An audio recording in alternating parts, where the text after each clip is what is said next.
my channel. So good to have you guys join me today.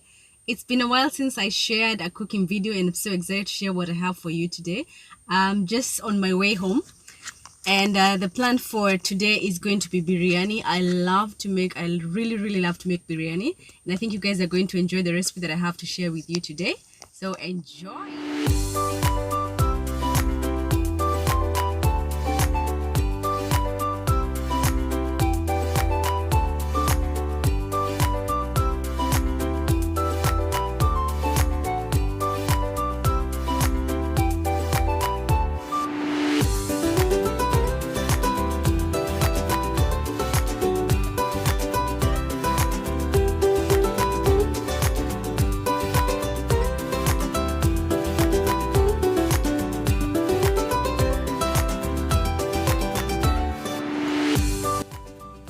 We'll start off by marinating our chicken.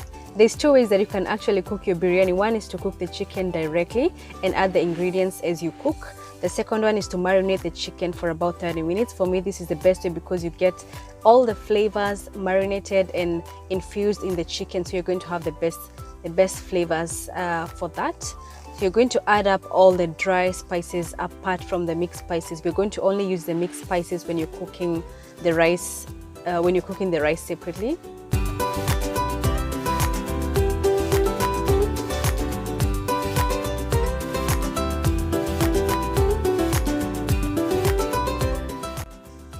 And next off, you're going to add the ginger and the garlic. We're only going to add half of this because the rest we're going to use as we're cooking the chicken itself. Then mix up everything completely until what you end up with is a paste of all the ingredients completely mixed up. And don't forget to add in your salt, though you're not going to add in too much because we'll be adding in more as we're cooking the chicken.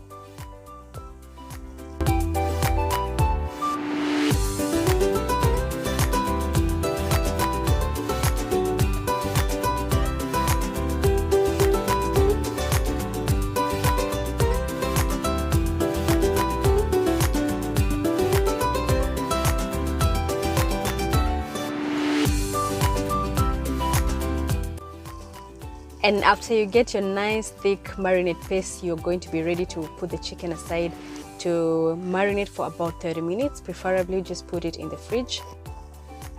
And while that happens, we're going to go ahead and start with the rice. We're going to first of all wash the rice. I would go for any type of white rice, whatever it is that you usually use to cook, but I'd prefer to go for basmati rice because it separates really well, and also because we're going to be mixing them up later on. The rice still stands out somehow on its own. So we're going to heat up a tub of butter and add in the mixed spices that we left aside. Then cook that completely until the mixed spices emit a very nice fragrance. Then add in the amount of water that's going to be in relation to the amount of rice that you have. Then just bring that to a boil. At this point, you can add in your chicken stock. The chicken stock is very unnecessary, to be honest, just that I had some extra chicken stock in the house, but you can choose to omit that. You don't really have to put it. And then don't forget to add some bit of salt. Then after this, you can add in the rice and just cook it until almost cooked, because we don't want to really cook it completely. We're going to cook it afterwards together with the chicken.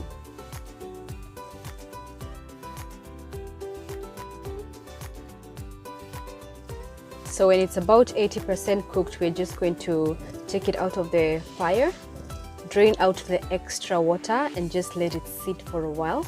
We'll cook it completely as we're cooking it with the chicken later on.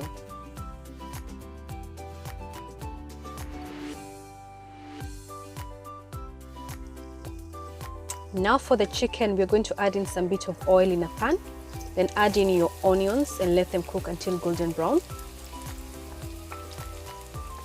And when that's fully cooked, we're going to add in the remaining ginger and garlic paste and just let everything cook until a nice golden brown.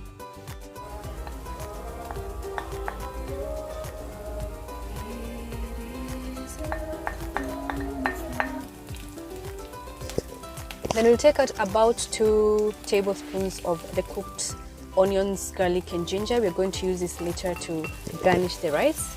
Add in the tomatoes and let them cook completely. You can let this sit for about maybe a minute or two. Let the tomatoes cook all the way. And when that's done, we'll be ready to add in our well marinated chicken.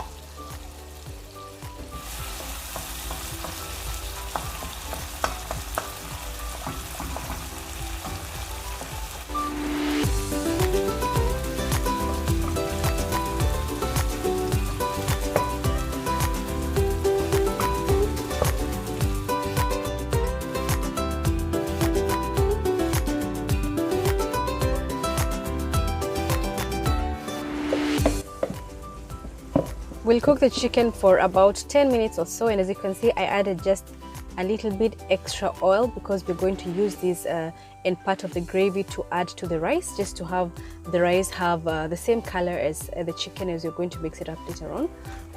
Then just cover this and let it sit for about around 10 minutes or so. In the meantime, we're going to dry up the separate onions that we took out. Dry them up by blotting them on a napkin, then put them in the microwave for about a minute. That's going to completely dry them, and they're going to end up being having a very nice crispy feel. That's what we want as we are going to use them to garnish the rice later on.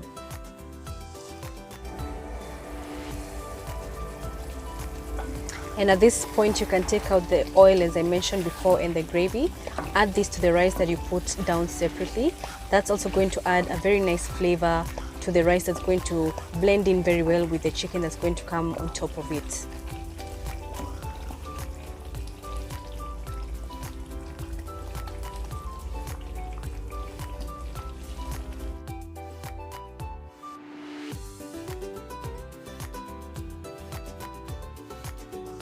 Our chicken is now almost ready, and it's already looking so lovely and smelling so nice. Go ahead and add the coriander and mint at this point. Make sure that it's almost very close to when you're going to take out the chicken from the fire, so that you don't overcook the coriander and the mint. And then just let it sit for just about 1 more minute or 2 until the chicken is completely cooked or it's come off of the bone. That's how you're going to know that our chicken is well and ready to be mixed with the rice. As it looks right now, it's pretty well and all done. So we'll be ready to take it out of the fire at this point. But before we do that, let's just marvel at how amazing it looks. I can tell you it's already looking like it's going to taste amazing. All the flavors just blend in so beautifully, and it ends up having the best flavor and the best smell ever. So the boiled egg is very optional, but I think it enhances the overall look of the rice once served.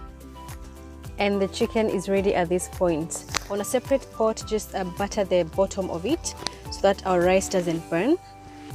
And as you can see, the extra oil and gravy has enhanced the look of the rice at this point. It's going to be very nice to blend in with the chicken. So layer that at the bottom of the pot, and then on top of it layer the chicken gravy at this point.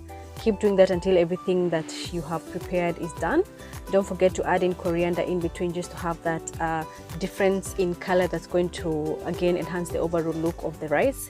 And keep doing this until you've achieved the amount that you want to achieve.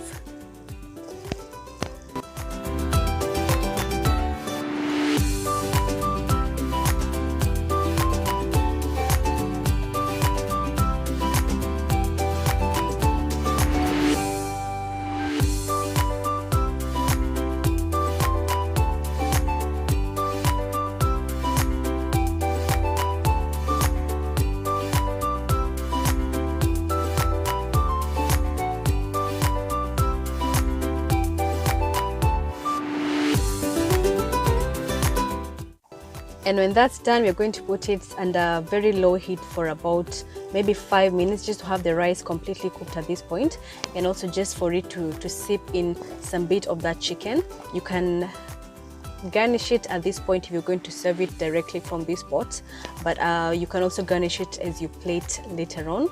And that's what we have for the biryani. It looks amazing. It just smells so amazing. I can't wait to taste this. And again, it's such an easy meal to make, and very filling meal, I must add. You can choose to either use chicken, for it to be chicken biryani, or beef biryani, or mutton biryani, whatever type of meat that you'd like to have. You can also have veggie biryani if you are vegetarian, or if you'd like to have vegetarian. But the chicken biryani for me always wins it. It always really wins it. and once plated, once served, it just is really amazing even to just look at.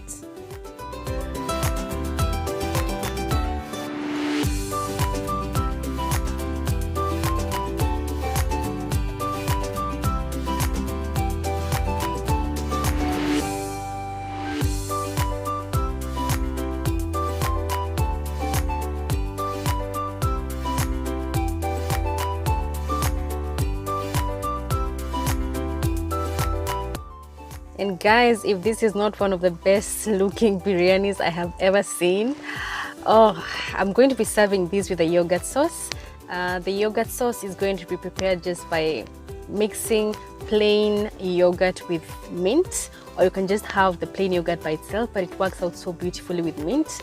And that's all you have for your biryani, guys. Amazingly looking, tasting, one of the best biryanis I have ever seen. I cannot wait to taste this.